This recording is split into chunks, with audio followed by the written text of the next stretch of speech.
নমস্কার বন্ধুরা, আপনারা সকলে কেমন আছেন? আশা করছি সকলে সুস্থ আছেন আর খুব ভালো আছেন। তো এই যে নাটাই পূজা করেছিলাম, তো সেটা আর শেয়ার করা হয়নি। একটুখানি ভিডিও করেছি, যদিও শরীর ভালো না আমাদের বাড়ির সকলেরই। আর দেখুন ভয়েস ওভারও দিতে পারছি না। কয়েকদিন আমার শরীরটা এতটাই আর কি খারাপ ছিল, আর গলা দিয়ে তো কথা বেরোচ্ছিলই না, সেই জন্য সেরকম ভিডিও আর কি এডিটও করতে পারিনি আর ভয়েস ওভারও করতে পারিনি। তো আজকে আবার ভিডিও দিচ্ছি। তো যদি ভালো লাগে তাহলে সাথে থাকবেন, লাইক কমেন্ট শেয়ার করবেন। তো এই যে বারবার কাশি উঠছে। তো চলুন, এই যে আমার সোনামণিরা এখানে প্রসাদ নেওয়ার জন্য ঘুরছে। পুজো দেওয়া হয়ে গেছে আজকে, আর সব কিছু শেয়ার করলাম না। ওই পুজোটা দেওয়া হয়েছে সেটুকুই শেয়ার করলাম। অনেকটা ব্যস্ততার মধ্যেই আর কি ছিলাম, তো ভিডিও করাই হয়নি। তারপরে এই যে আমাদের এই যে সরা পিঠা বানানো হচ্ছে, দেখতেই পাচ্ছেন। সকালে আর কি সরা পিঠাটা বানানো হচ্ছে, রাতে আর শরীর ভালো না জন্য ইচ্ছে করলো না, তাই রাতেই বানাতে চেয়েছিলাম, কিন্তু রাতে বানাতে পারিনি। তো গিয়ে সকালে এই যে সরা পিঠা বানাচ্ছি। তো প্রথমে কয়েকটা সাদা আর কি বানিয়ে নিচ্ছি, কারণ ওই আমার সোনামা খাবে, তারপরে মণিসোনা খাবে, তাই জন্য সাদা বানাচ্ছি, লঙ্কা ছাড়া আর কি, ঝাল ছাড়া। তারপরে ধনেপাতা আর লঙ্কা দিয়ে বানাবো। তো এই পিঠেগুলো ধনেপাতা আর লঙ্কা দিয়ে ভীষণই ভালো লাগে, আর আমার বাবা হচ্ছে খুব পছন্দ করতো। যদিও এখন আমার বাবা নেই, কিন্তু এই পিঠে বানালে পরে আমার বাবার কথা ভীষণ মনে পড়ে, খুবই খারাপ লাগে। তো কি আর করা যাবে।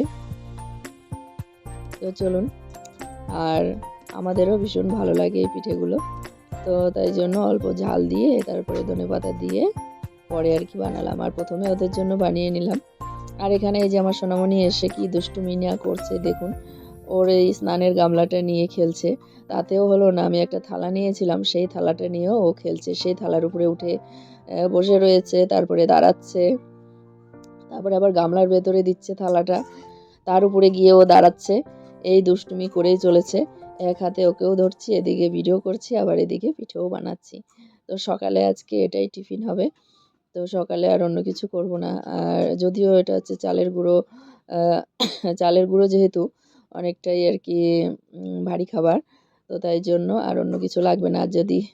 আর যেহেতু পিঠেগুলো একদম নরম তুলতুলে হয়েছে, দেখতেই পাচ্ছেন যে একদম নরম হয়েছে, আমার মণিমাও কিন্তু খেতে পাচ্ছে। তো যে ও এখন হাতে নিয়েই খাবে, বলছে আমাকে দাও আমাকে দাও। তারপরে যে ও হাতে নিয়েছে, দেখুন সুন্দর করেও কিন্তু খাচ্ছে পিঠেগুলো। তো আমার গলাটা এখনও সম্পূর্ণভাবে ভালো হয়নি, তাই এই কথা বলতে গিয়ে বারবার আর কি কাশি উঠছে। তো চলুন, এইভাবে এখন এই যে ঝাল পিঠে আর কি ধনেপাতা দিয়ে লঙ্কা দিয়ে ঝাল ঝাল পিঠে বানিয়ে নিচ্ছি, ভীষণই ভালো লাগে খেতে। তো বন্ধুরা, আপনাদের কার কার এরকম পিঠে খেতে ভালো লাগে অবশ্যই জানাবেন। উনুনে ভাজছি এই যে পিঠেগুলো, তো উনুনে ভাজলেই বেশি ভালো হয় আমার মনে হয় আর কি।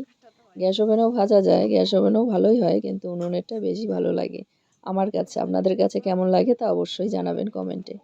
তো চলুন, ভিডিওটা দেখতে থাকুন আর সাথে থাকুন, আবার কথা হচ্ছে। তো বন্ধুরা, এই যে অনেকগুলো পিঠে বানানো হয়েছে, তো ওই গরম গরম বানানো হয়েছে আর খাওয়াও হয়েছে।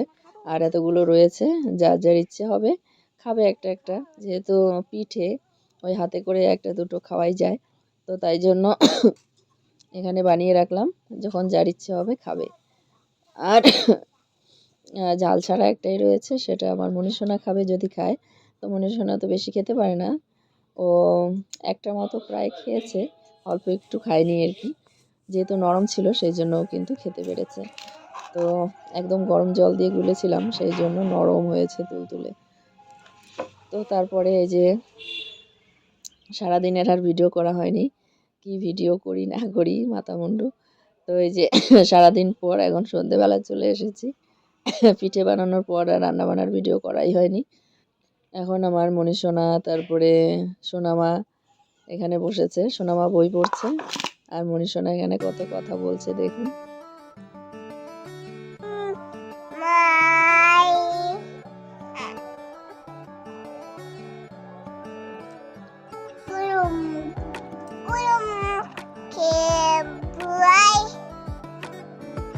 ভালো আছো? তুমি জিজ্ঞাসা জিজ্ঞাসা করো। হাই বন্ধুরা, বন্ধুরা ভালো আছো? তো এই যে আমার মনীষোনা এখানে ভিডিও ক্যামেরা করলেই ও কত রকমের দুষ্টুমি করে, দেখতেই পাচ্ছেন আমার মুখটাকে কত রকম করে কথা বলে। তারপরে এই যে জল খেতে গিয়ে জামা কাপড় সব ভিজিয়ে দিয়েছে, তারপরে ওকে জামা কাপড় পাল্টে দিয়েছি। এখন ও নিচে বসে খেলছে, দেখুন বিছানার অবস্থা কি করে রেখে এসেছে। আর সোনামা ওখানে বই পড়ছে। আর এই যে নিচে সব খেলনা নামিয়ে দেখুন কি অবস্থা করেছে ঘরে। ওর যখন যেটা ইচ্ছে হয় সেটাই আর কি লাগে। আর দেখুন ঘরটাকে কি অবস্থা করে দিয়েছে। এগুলো আবার গুছিয়ে তুলতে হবে ব্যাগের ভেতরে, সব ব্যাগে ছিল, সব ব্যাগ থেকে নামিয়েছে, কিন্তু খেলবে না একটুও, ওই সব কিছু ছড়িয়ে ছিটিয়ে নামিয়ে রেখে দেবে, তারপরে আবার অন্য খেলনা চাই, এরকমই করতে থাকে সারাদিন, ভীষণ দুষ্টু। তো সব আর কি ঘরের জিনিসপত্র একদম গোছানো থাকে না, এলোমেলো করে দেয়। তো চলুন বন্ধুরা, ভিডিওটা কেমন লাগলো সাথে থাকবেন, পাশে থাকবেন, আবার আসবো আরেকটি নতুন ভিডিও নিয়ে। ততক্ষণের জন্য টাটা বাই বাই, সকলে সুস্থ থাকবেন, ভালো থাকবেন।